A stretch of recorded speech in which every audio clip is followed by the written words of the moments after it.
Pronto. Bom dia a todos e a todas. Estamos hoje aqui reunidos virtualmente, né, para assistirmos à defesa do trabalho de conclusão de curso da discente Ivna Leonai Alves dos Santos, intitulada A Corrupção e o Estado de Coisa Constitucional no Sistema Prisional Estadual do Rio Grande do Norte, Diretrizes Constitucionais frente ao Poder Punitivo Estatal. Contamos hoje com as ilustres presenças para compor a banca da professora Renata Araújo Soares, professor Mariano Laura, né? Pessoas, além de extremamente capacitadas para fazerem essa análise, muito queridas também. Então, passo já a palavra à discente, Ivna, para fazer sua exposição, dentro daquele prazo estipulado de 15 minutos, após o que se seguirão as considerações da banca. Ivna, você está com a palavra agora. Bom dia a todos. Eu gostaria de cumprimentar o meu orientador Morton, também cumprimentar a banca e a todos os presentes, desde já agradecer, a presença de todos. Dizer que o meu nome é Ivna Leonai, é o professor Mariano, que ainda não me conhece. Dizer que é uma honra ter todos vocês aqui, e agora eu vou compartilhar a tela para a apresentação do meu slide. Bem, o trabalho que ora vai ser apresentado foi realizado sob a orientação do professor Morton Luiz Faria de Medeiros, e ele tem como título A Corrupção e o Estado de Coisas Inconstitucional no Sistema Prisional Estadual do Rio Grande do Norte, Diretrizes Constitucionais frente ao Poder Punitivo Estatal. Esse é um breve sumário dessa apresentação. Os 5 primeiros tópicos são realizados para fins de contextualização da temática do trabalho, como ela foi desenvolvida, e no tópico 6 serão abordados os capítulos em si do TCC, seguido das considerações finais e das referências. No início do trabalho, foi desenvolvida a ideia do desafio da concretização constitucional. A isso foram elencadas algumas hipóteses para o desenvolvimento do trabalho. Por exemplo, em que medida, de que forma tal desafio deveria ser enfrentado para que fosse efetivado o direito fundamental à segurança pública e também para a superação da concepção, muitas vezes equivocada, de que toda violência praticada pelo Estado seria uma violência legítima. Também serão averiguadas as relações entre os excessos de poder punitivo por parte do Estado, da corrupção dos seus agentes e da crise no sistema prisional. A justificativa reside exatamente na atualidade de todos esses pontos, na atualidade da temática e da sua pertinência para a área da segurança pública, e o objetivo geral é exatamente analisar essa correlação que possa existir entre os atos corruptos dos agentes públicos e a crise no sistema prisional do RN. Na problematização, nós colocamos aqui 3 problemas centrais. O primeiro voltado para a desordem nos cárceres do RN, o segundo seriam os atos corruptos dos agentes que atuam nesses ambientes, e o terceiro, as ações das facções criminosas e como elas conseguiriam dar ordens mesmo de dentro das prisões. A metodologia, ela é principalmente qualitativa, bibliográfica e documental, abordando todos esses pontos mencionados. No primeiro capítulo do trabalho, são tecidos comentários e discussões sobre o poder punitivo estatal, cuja expressão nesse trabalho é compreendida como a legítima capacidade do Estado de aplicar uma sanção a um indivíduo que tenha praticado um ato que seja social e juridicamente reprovável, sendo a prisão exatamente uma das manifestações mais antigas desse poder punitivo do Estado. Na origem e cultura do poder de punir, são trazidas as considerações de Thomas Hobbes, para quem, quando o poder não estava concentrado no Estado, os indivíduos viviam em um estado de natureza, correspondente a um constante estado de guerra, se utilizando muito da vingança privada.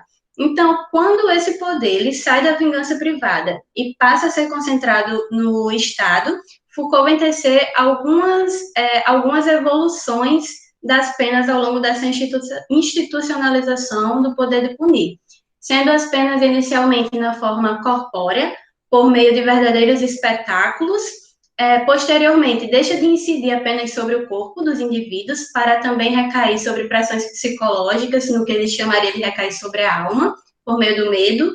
E depois pensa-se na economia dos atos para que o Estado não gastasse tanto com essas punições. Uma frase dele que exemplifica esse ponto é: não punir menos, mas punir melhor. Alguns problemas do encarceramento seriam exatamente a sua faceta racista, como bem esmiuçado no documentário A 13ª Emenda, e também o ponto de que os apenados, principalmente os faccionados, eles criam um conjunto de normas paralela às normas penais já existentes no Estado, e esse conjunto de normas, para ser compreendido, requer ainda mais esforço dos agentes públicos e um controle ainda maior por parte do Estado. Alguns vestígios da arbitrariedade e mesmo da punição corporal, ainda na atualidade, pode ser exemplificado como no caso que foi bastante divulgado de George Floyd, que era um negro de 46 anos que foi morto por um policial branco nos Estados Unidos, e uma de suas últimas frases proferidas é a de que eu não estou conseguindo respirar, e essa frase repercutiu muito nas redes sociais, gerando uma onda de protestos. E nesse ponto cabe a frase que continua atual de Will Smith, quando ele fala que o racismo não está piorando, ele está sendo filmado, nos levando a pensar sobre os inúmeros casos não filmados que permanecem no esquecimento. A corrupção, nesse trabalho, ela está sendo abordada num sentido mais abrangente, no sentido lato, ou seja, não se limita aos tipos penais da corrupção passiva e da corrupção ativa que estão previstos no Código Penal, até porque existem outros crimes ligados a essa concepção de corrupção que estão tipificados no Código Penal, como a concussão, a prevaricação, dentre outros. E a corrupção aqui, ela é compreendida e abordada segundo essa ótica de Emerson Garcia, de que representa uma das facetas do ato de improbidade administrativa. Segundo o autor, e eu achei muito interessante esse ponto, a corrupção, ela teria forte ênfase principalmente nos períodos de fragilidade da democracia, como no período da ditadura militar, por exemplo. E as raízes dessa corrupção aqui no Brasil se notam desde o período da colonização portuguesa, onde a família colonial já fazia uma intensa confusão entre os interesses públicos e os interesses privados. Quanto ao dever de probidade dos agentes públicos nesse contexto das prisões, que é um dever de todos os agentes como um todo, né, mas que nesse contexto das prisões é extremamente pertinente para o adequado funcionamento desses ambientes, principalmente mediante todo o restante da crise perpetrado, é um dever constitucional, e a Constituição, em seu artigo 37, parágrafo 4º, vem rechaçar prontamente a improbidade administrativa, elencando instrumentos como a ação popular, por exemplo, para o seu combate, enquanto princípio e dever também se encontra no Estatuto dos Agentes Penitenciários, aqui do Rio Grande do Norte, a título de exemplo. Tratando da teoria da criminologia, como, por exemplo, a teoria do determinismo, em que um indivíduo ele pode ser considerado criminoso não por causa do delito que ele cometeu, mas por causa de questões exteriores, como o ambiente geográfico em que ele reside. A partir dessa teoria da influência do meio, foi tecida a relação seguinte, levando ao seguinte questionamento: a influência do meio prisional é determinante sobre os indivíduos que a compõem, inclusive os agentes públicos, de forma que esse meio caótico estaria influenciando a prática de arbitrariedades e de atos corruptos por parte dos agentes, ou a gente poderia pensar no modo inverso. Seria essa prática corrupta e arbitrária dos agentes que estaria influenciando, na verdade, esse meio caótico prisional. Tratando sobre esse ponto, chegou-se à conclusão de que o que existe, na verdade, é um ciclo. Não há uma reta precisa onde começa um ato corrupto e inicia o meio caótico prisional. Na verdade, existe um ciclo onde todos esses fatores combinados contribuem para a crise institucional prisional. E o estado de coisas inconstitucional, que foi declarado pelo STF, por meio da DPF número 347, que foi arguida pelo PSOL, é, na verdade, uma técnica decisória que tem origem na Corte colombiana e, para sua configuração, são necessários alguns requisitos. Eu elenquei alguns, por exemplo, a violação massiva e reiterada de direitos fundamentais, a omissão das autoridades competentes quanto à promoção desses direitos recorrentemente violados, a inconstitucionalidade fática, a qual restou demonstrada por meio dos vários anexos que estavam presentes nessa DPF, mostrando a insalubridade das unidades prisionais e também as falhas estruturais. Alguns elementos no Rio Grande do Norte, no sistema prisional desse estado, que exemplifica bem esse estado de coisas inconstitucional, pode ser vislumbrado em diversos casos, como, por exemplo, no relatório do mutirão carcerário do CNJ, realizado em 2011, que afirmou que as prisões do Rio Grande do Norte são, na verdade, verdadeiros calabouços, usando exatamente essa expressão. E afirmou isso porque a maioria das unidades aqui no estado estavam em situação de insalubridade. Também havia defasagem profissional em relação à quantidade de agentes para lidar com o quantitativo de presos, a desproporção, no caso, a transferência irregular de presos, que ocorria sem prévia autorização judicial, e também a inconsistência em informações básicas sobre, por exemplo, o número de presos. Esses pontos foram retomados no relatório de 2013, e nesse relatório de 2013, algumas medidas sugeridas para serem adotadas pelo Estado era exatamente a ampliação e reforma das unidades prisionais e a implementação de serviços que pudessem assegurar direitos básicos como o direito à saúde, questões de higiene e outros fatores. Essas medidas, claramente, em sua maioria, não foram adotadas, tanto é que no ano de 2015 houve a decretação do estado de calamidade no sistema prisional, o qual foi renovado por 6 vezes, cada qual de 180 dias no estado. A relação entre o elevado número de crimes violentos letais intencionais no Rio Grande do Norte, desde 2015, desde essa data até então, tem vários reflexos da atuação das facções criminosas, cujo maior expoente se deu exatamente no ano de 2017, devido ao conhecido massacre na penitenciária de Alcaçuz, que teve vários reflexos para fora das prisões, no seio da sociedade. Tratando da correspondência entre os crimes de corrupção dentro desse quadro de inconstitucionalidade do sistema prisional do RN, tem-se alguns pontos que merecem destaque, como, por exemplo, ainda no ano de 2015, o Ministério Público entregou ao governador Robson Farias um termo de ajustamento de condutas, no qual afirmava a insalubridade, né, das unidades prisionais do Estado, mas também que boa parte dos celulares apreendidos nas prisões, por meio dos quais se davam ordens para os faccionados de dentro para fora das prisões, eles eram provenientes, muitas vezes, de atos corruptos dos agentes públicos. Nesse TAC foi proposta a implantação de bloqueadores de celular, o que posteriormente gerou uma série ainda maior de protestos, e outras questões que evidenciam essa corrupção estão presentes, por exemplo, nos relatos de um médico Drauzio Varela, que trabalhou em penitenciárias, e nos relatos dos agentes penitenciários, eles retratavam a facilitação da entrada de aparelhos celulares, de drogas, inclusive de armas, o que causava indignação por parte dos agentes éticos, né? E César Barbosa vem falar que esse armamento das facções é proveniente também, uma parte, né, claro, de atos corruptos, dessa corrupção policial. Em 2017, após o massacre na penitenciária de Alcaçuz, foi deflagrada a Operação Queijo Suíço, que visa exatamente investigar esses atos corruptos no sistema prisional do RN, e desde o referido ano, em 2017, já havia indícios da participação em atos de corrupção de 15 agentes penitenciários, 2 advogados e um ex-policial civil, seja facilitando fugas, permitindo a entrada de celulares, drogas e outros objetos. Na pesquisa de iniciação científica, realizada sob a orientação também do professor Morton, em 2018, nas coletas jurisprudenciais, vários atos corruptos eram concernentes à utilização de bens apreendidos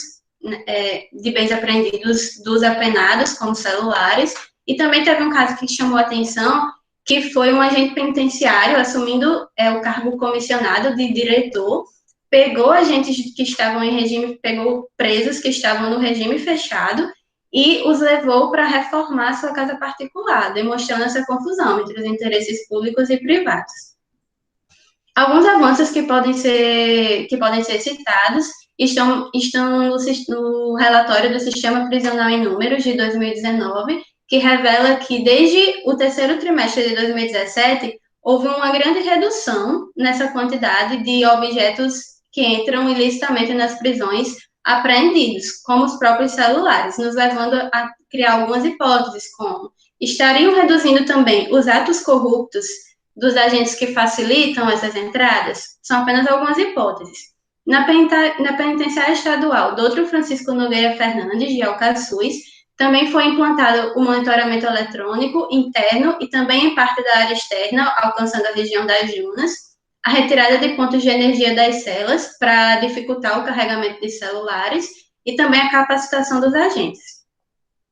Nas considerações finais, nós podemos mencionar que o modelo de segurança pública do Brasil, ele é, conforme as autoras, ineficiente porque não trabalha com dados concretos, reativo porque não trabalha com prevenção e também caro porque foca em medidas paliativas e de aprisionamento, nos levando a crer que o sistema prisional deve ser estudado sobre a Constituição Federal, sob o prisma humanístico, e também focando em cursos de formação e de aperfeiçoamento e reciclagem dos agentes públicos, para que eles compreendam a pertinência da ética, da moralidade, e para que se evite esses atos corruptos enquanto elemento do estado de coisas inconstitucional.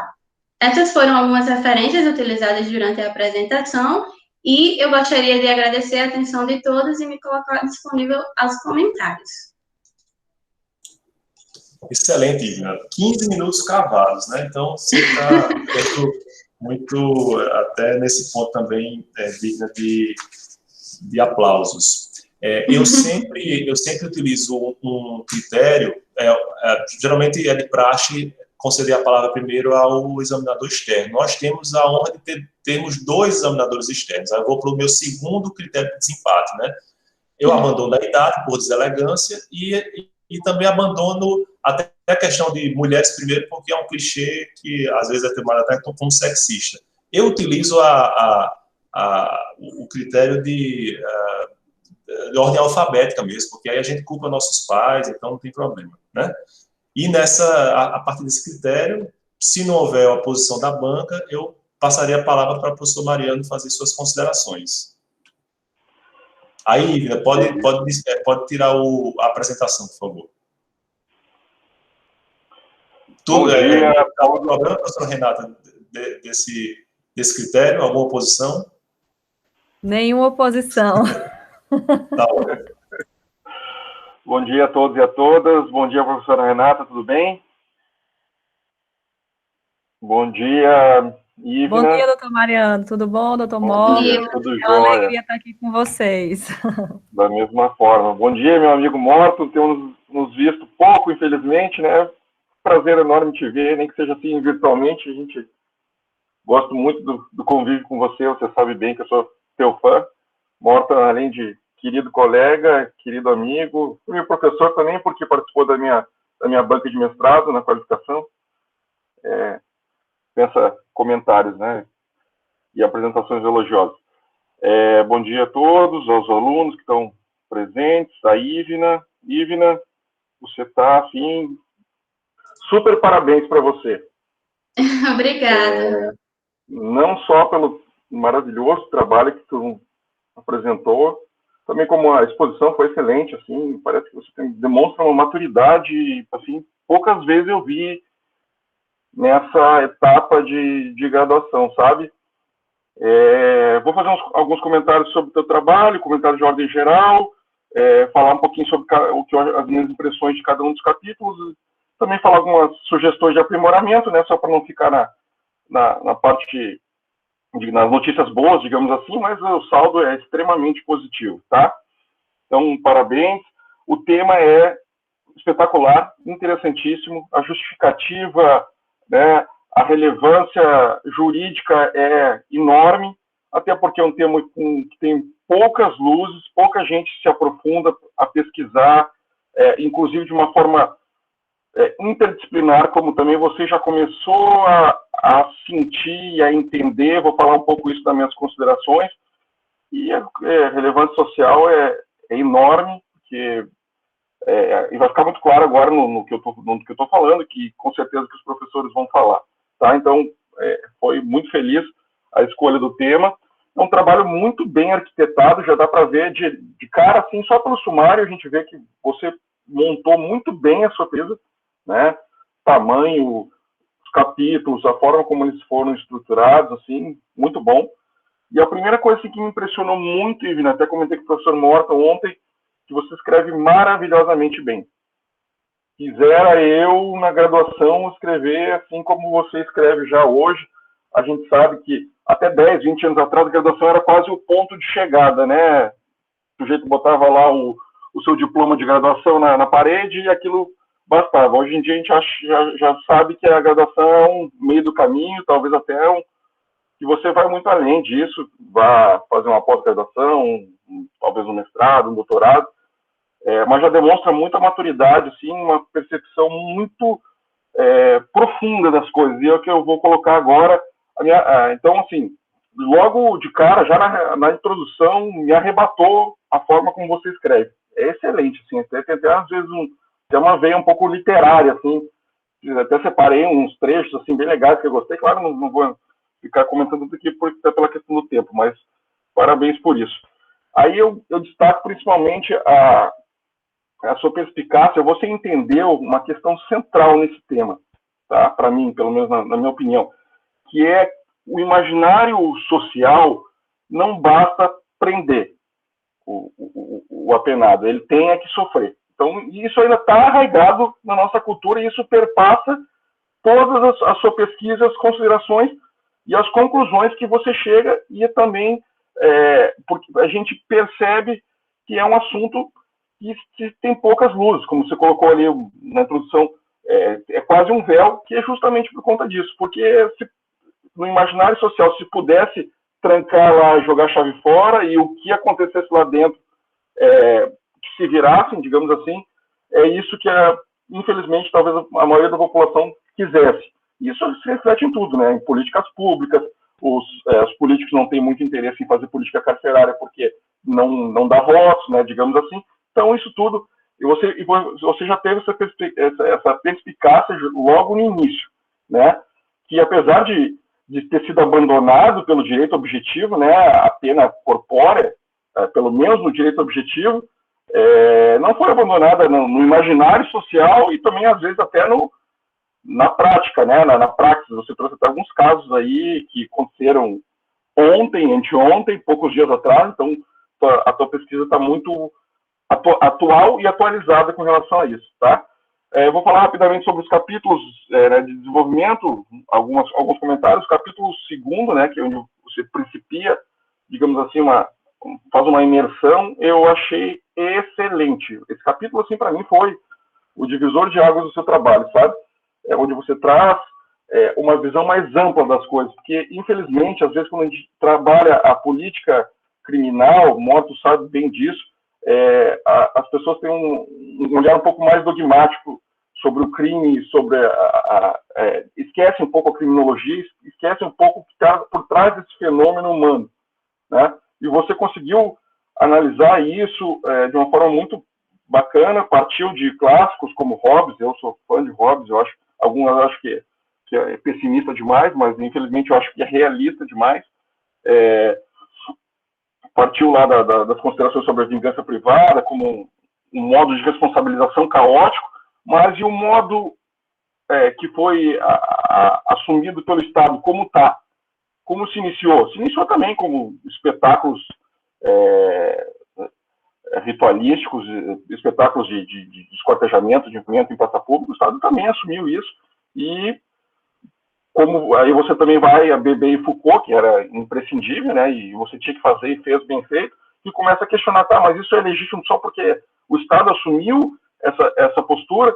Então essa parte foi muito interessante.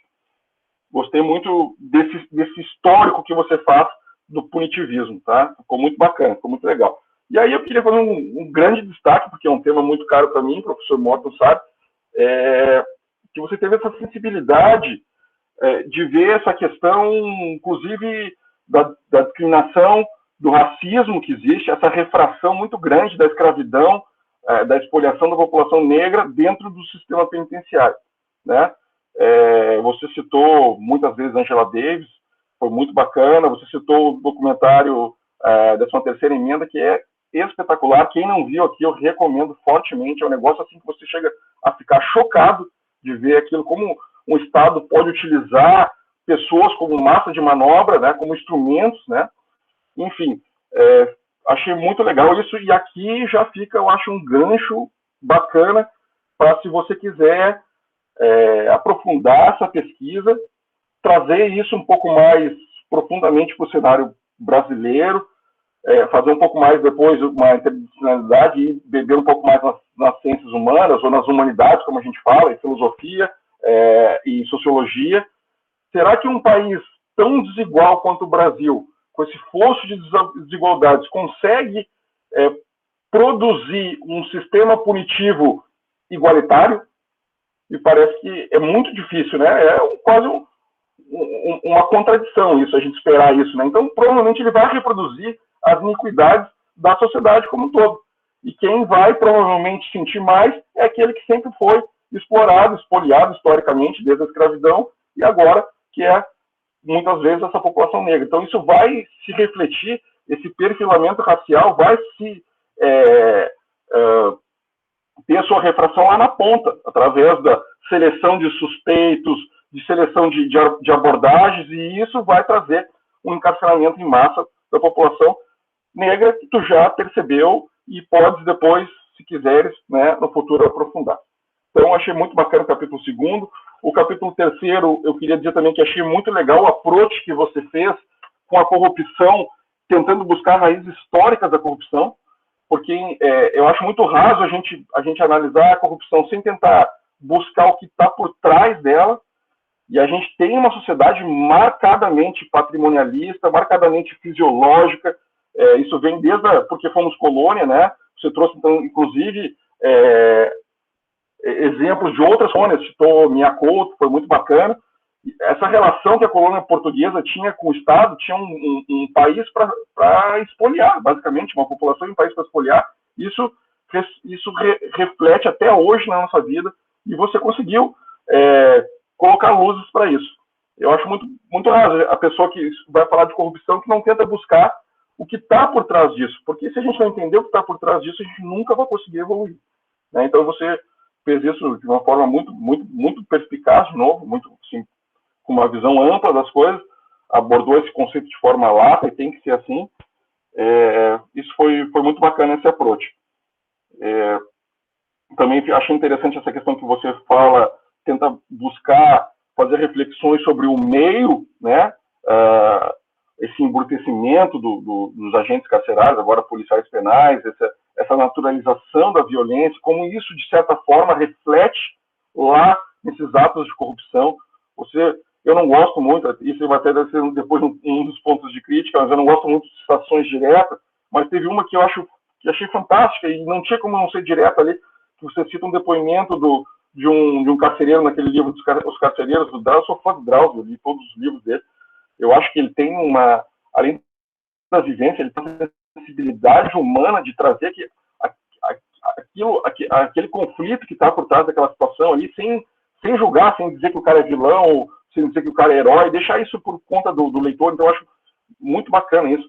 Eu acho que o livro do Drauzio, da Estação Cara de Hoje, foi o primeiro livro que eu espontaneamente li na Faculdade de Direito, que não é um livro muito longe de ser um livro técnico e tal, mas assim que me chamou a atenção. Eu era estagiário em Porto Alegre no escritório, eu li ele na hora do almoço, numa praça, de tanto assim que aquilo me encantou.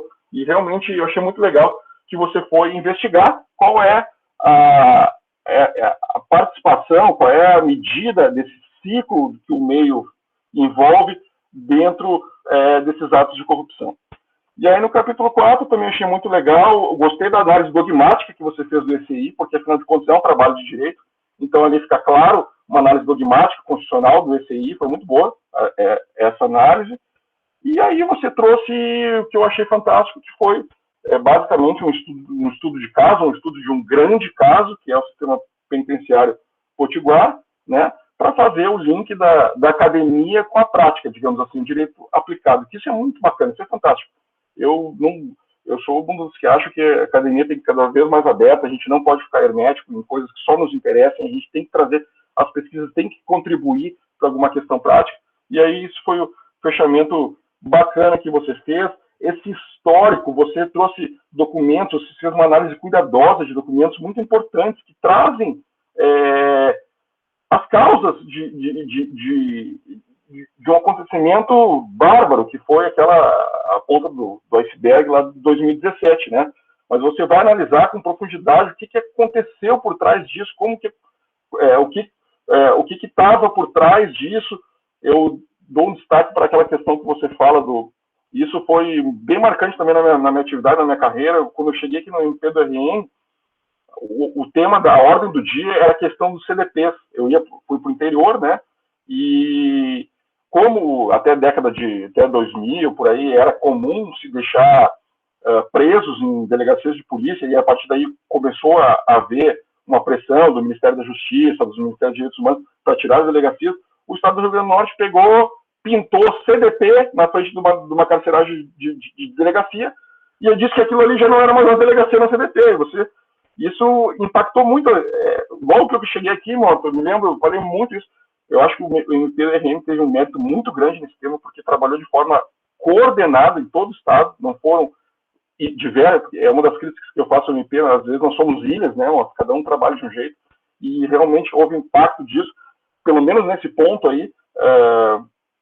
Houve um avanço, você colocou, e outras questões mais. Era muito comum a gente não saber fazer uma audiência e não saber onde o apenado estava. O juiz não sabia. Eu não sei onde está esse cara, tá agora aqui, tá agora ali. Então, assim, que culminaram nessa barbárie, né, de 2017, que eu acho que se Robert estivesse vivo, ele diz, aquilo que eu falei lá de estado de natureza, de guerra de todos contra todos, é isso aí. Foi isso que aconteceu. A gente, sei lá, parece que tampou a humanidade, a civilidade, as conquistas civilizatórias por alguns dias no estado do Rio Grande do Norte, ou pelo menos naquele local ali, e vivemos um estado de barbárie, né? Então é isso, essas considerações que eu faço desses títulos. Conclusões estão adequadas para a tua pesquisa, tá ok.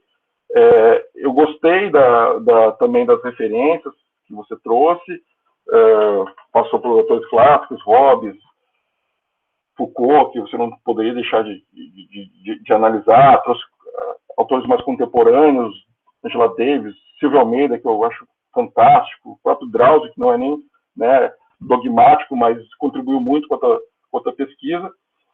E agora, assim, só para fazer alguns fechamentos, assim, para dar algumas sugestões de melhoramento.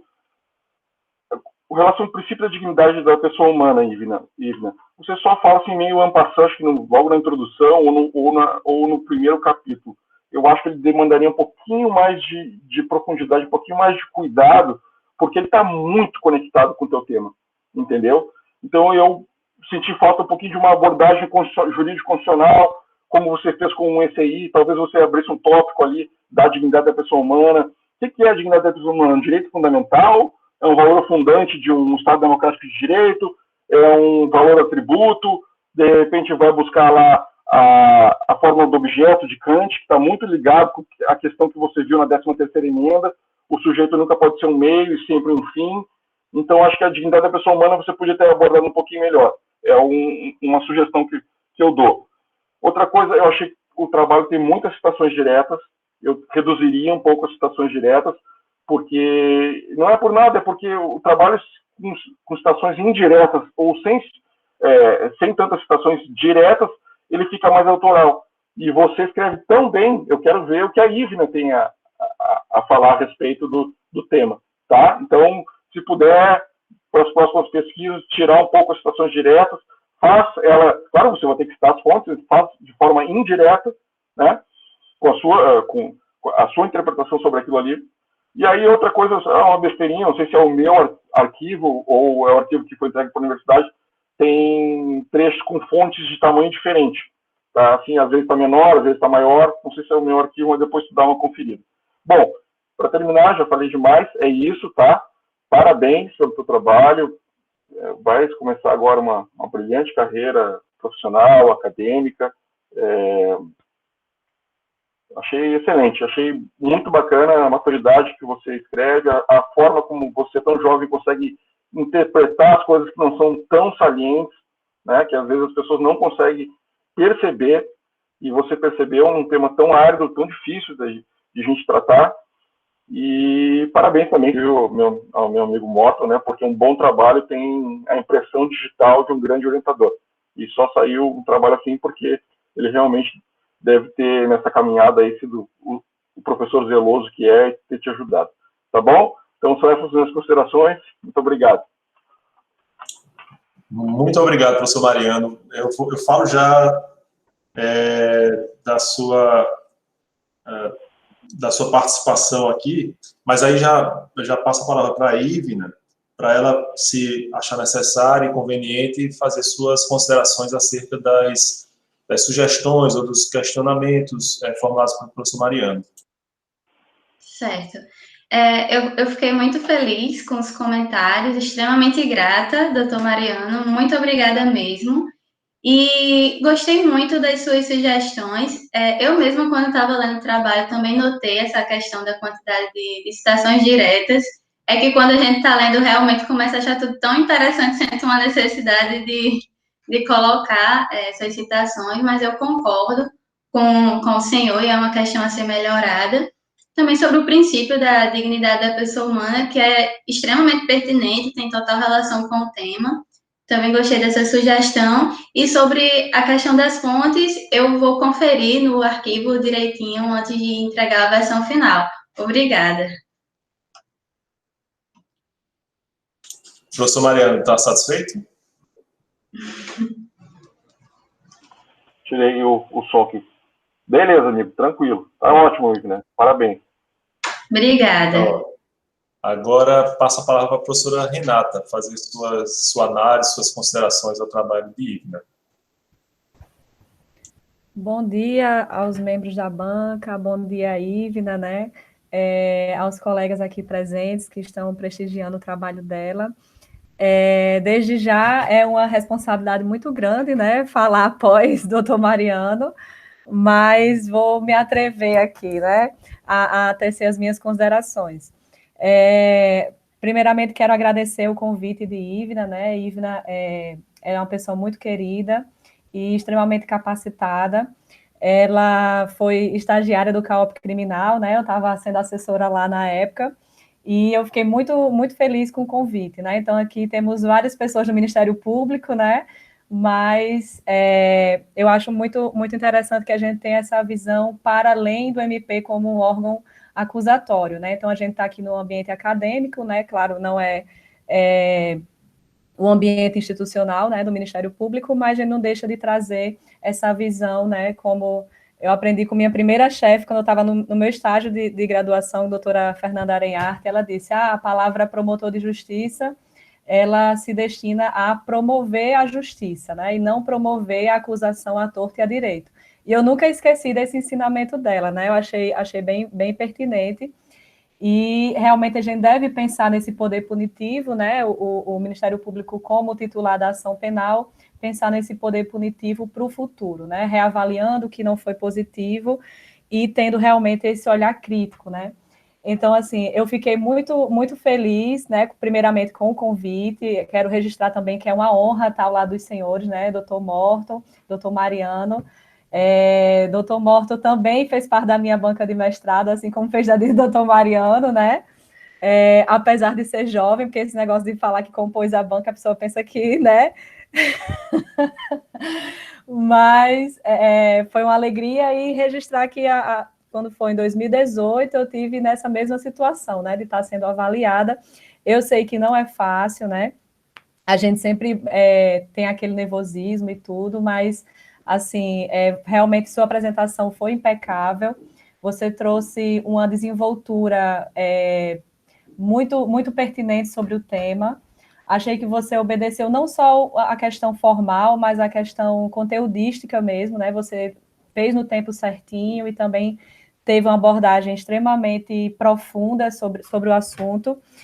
Eu sou até suspeita em falar porque foi o tema da minha dissertação, né? Da minha dissertação do mestrado, então é um tema que eu sou apaixonadíssima sobre o estado de coisa inconstitucional no contexto do sistema penitenciário. Então, eu acho um tema extremamente profundo, complexo, e eu sempre digo que problemas complexos, eles não são resolvidos com soluções simplistas, né? Então, problemas complexos demandam soluções igualmente complexas, né? Por isso que o Estado de coisa constitucional, ele traz essa veia de articulação, de interação, de diálogo entre as instituições, né? De realmente quebrar barreiras. E eu acredito que o poder punitivo, né, o Estado, de uma maneira geral, sobre o poder público, em muito tempo teve engessado nisso, né? Então, acho que a gente tem realmente que trazer essa parte científica, trazer esses trabalhos que versem sobre a temática. Gostei muito, não só de sua apresentação, mas do seu texto, como muito bem pontuou o doutor Mariano, você tem uma veia artística, né, no sentido da literatura, realmente, eu fiquei muito feliz, parabenizo desde já, você escreve muito, muito, muito bem, e eu até fiquei surpresa, porque, assim, muitas vezes, pela dimensão que é o TCC, muitos alunos, que é algo compreensível também, não, vamos dizer assim, se aventuram em explorar temas mais densos, né? E eu vi que você foi bem corajosa e abordou um tema extremamente complexo e foi muito feliz nessa empreitada, eu gostei muito da sua redação, separei alguns trechos aqui, depois eu mando para você por e-mail algumas pequenas considerações, até para não tomar muito tempo da banca, mas, no geral, foi um saldo extremamente positivo, né? Percebi que você abordou uma densidade bibliográfica também, né? Você trouxe aí uma base de referências de doutrina muito, muito pertinente com o tema. Eu também fiquei muito feliz sobre isso. Também, assim, também, como o doutor Mariano já tinha falado, né? Ficou bem parecida a nossa forma de pensar. Você também trouxe reflexões críticas muito, muito profundas, né? E eu fiquei até surpresa nesse sentido, porque às vezes o ambiente da graduação não faz com que a gente mergulhe de maneira tão profunda como você foi. Então, já deixa a sugestão de que você não pare de pesquisar, não pare de confiar no seu potencial, que é realmente gigantesco, né? E desenvolva a sua pesquisa no âmbito do mestrado, do doutorado, continue avançando e pesquisando. Para não ficar só na parte dos elogios, né? Trouxe alguns pequenos mesmo retoques, apenas em caráter sugestivo, mas desde já eu vou passar por e-mail, mas apenas para pontuar algumas considerações breves. A questão das fontes, também percebi, acho que às vezes quando vai salvar em PDF, eu não sei se muda a formatação, mas só para revisar isso, a questão do tamanho da letra. E eu gostei muito, deixa eu só localizar aqui. Eu gostei muito de um trecho que você fala, que foi um dos que você trouxe o pensamento crítico, mas eu gostei muito na parte que você falou, alinhando com essa carga histórica, né, da escravidão, e você trouxe uma reflexão que eu até achei bem interessante, coloquei excelente reflexão, que foi sobre cidadãos de bem e cidadão de bens. Eu achei bem crítico esse ponto, eu gostei, achei assim, cientificamente ácido, vamos dizer, e eu achei extremamente profundo, né? Então, você trouxe algumas reflexões muito, muito elaboradas, né? Muito pontuais, muito bem feitas, eu gostei muito, muito mesmo do seu texto, e apenas de alguns retoques, né? Por exemplo, teve um momento que eu achei que, aqui na página 95, teve um momento que você falou sobre a parte filosófica, né? Falou de Foucault, de Angela Davis, e aí teve um direcionamento para o Brasil, né? e mais específico você mencionou Natal, Mossoró e Parnamirim, que foi referente à notícia do G1. E no parágrafo seguinte, na página 96, você fez um resgate a Foucault novamente, né? Então, assim, não sei se é uma questão de estilo meu, mas eu coloquei uma observação em nota de rodapé, desculpa, na margem do texto, melhor dizendo, de, assim, de repente, manter, como eu posso dizer, um espectro de abordagem do tema. Então, assim, eu gosto de partir do espectro mais amplo, né, do tema. Então, falar da parte filosófica, falar da parte, vamos dizer assim, mais reflexiva, e só após isso afunilar para a parte da realidade local, né? Primeiramente, a realidade nacional, que você fala do Brasil, aí você afunila mais ainda, fala da parte local, traz essa notícia de Natal, Mossoró e tudo, do G1, e aí você retoma para a parte mais ampla, vamos dizer assim, que seria falar novamente sobre Foucault. Então, como em caráter sugestivo, isso de forma nenhuma tira o brilhantismo do seu trabalho, mas em caráter sugestivo mesmo de manter uma linearidade no sentido de partir do mais amplo para o mais estreito, e não retomar o mais amplo em seguida. Deixa eu ver mais alguma outra pontuação que eu tinha anotado. Pouquíssimas sugestões, realmente analisar um trabalho como o seu é algo que a gente, enquanto avaliador, fica muito feliz, né? Porque são pouquíssimos retoques mesmo. Também tem o crédito aí do professor Morton, né? E sem deixar de considerar a parte autoral, né? Da brilhante autora Ivna. Espero que você consiga condensar isso em futuras pesquisas, mas também tem o zelo, né, o comprometimento aí do professor Morton. No mais, eu acho que ficaria melhor eu lhe passar por e-mail algumas outras considerações, mas basicamente isso, de tentar ver essa ideologia. Só tem mais um último ponto que eu queria lembrar, que eu saí grifando todo. Espera aí. Na parte da introdução. Também uma última consideração. Na parte da introdução, eu até sugeri você dar uma analisada nesse parágrafo que diz assim: daí chega-se à constatação de que a atuação das facções do RN também requer medidas integradas. Tem um parágrafo aí na introdução. Então, eu fiquei com essa... Eu até coloquei aqui na margem do texto, que quando a gente coloca na introdução, daí chega-se à conclusão, então dá um pouco esse caráter conclusivo, né? Que talvez não seja o momento de inserir aquela informação, que é uma informação pertinente, que é uma informação que tem tudo a ver com o seu trabalho, mas apenas o local, eu acho que ele ficaria melhor na conclusão. Então, na conclusão, você trazer essa informação. Daí chega-se a constatação de tal coisa para dar esse caráter mais conclusivo de arrematar o tema, expondo as suas constatações, né? E eu fico até receosa de me alongar, porque eu realmente adoro esse tema, mas, no geral, só lhe parabenizar, né? Fiquei muito feliz com o seu trabalho. Se precisar de qualquer material, se quiser trocar uma ideia, eu estou à inteira disposição. O difícil vai fazer me fazer parar de falar, né? Porque realmente eu sou uma pessoa empolgada sobre esse assunto.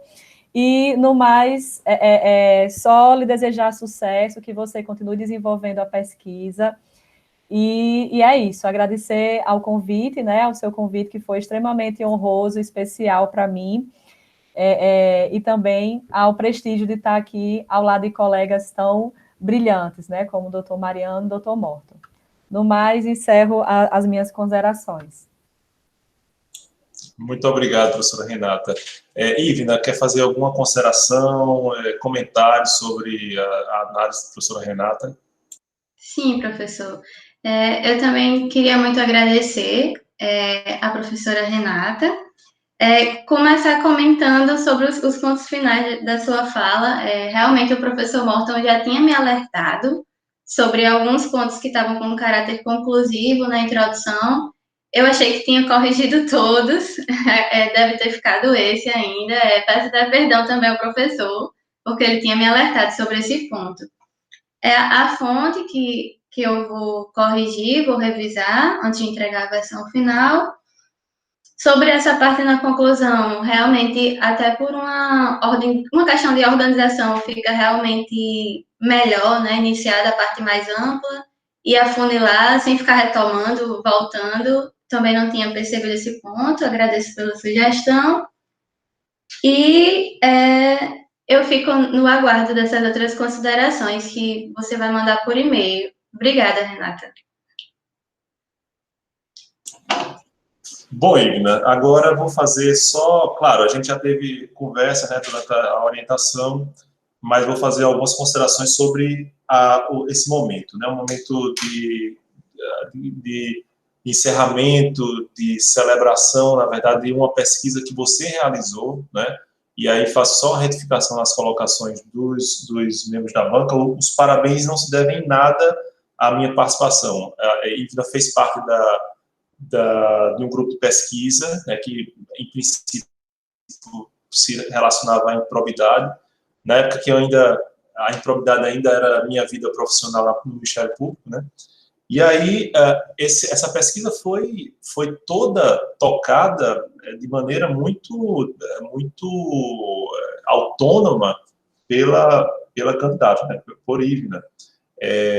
E, assim, também a gente teve o azar desse ano ter sido tão atípico e ter dificultado os nossos contatos, mas era ela que sempre mandava a versão melhorada, uma outra versão, e sempre cada vez mais rica, né?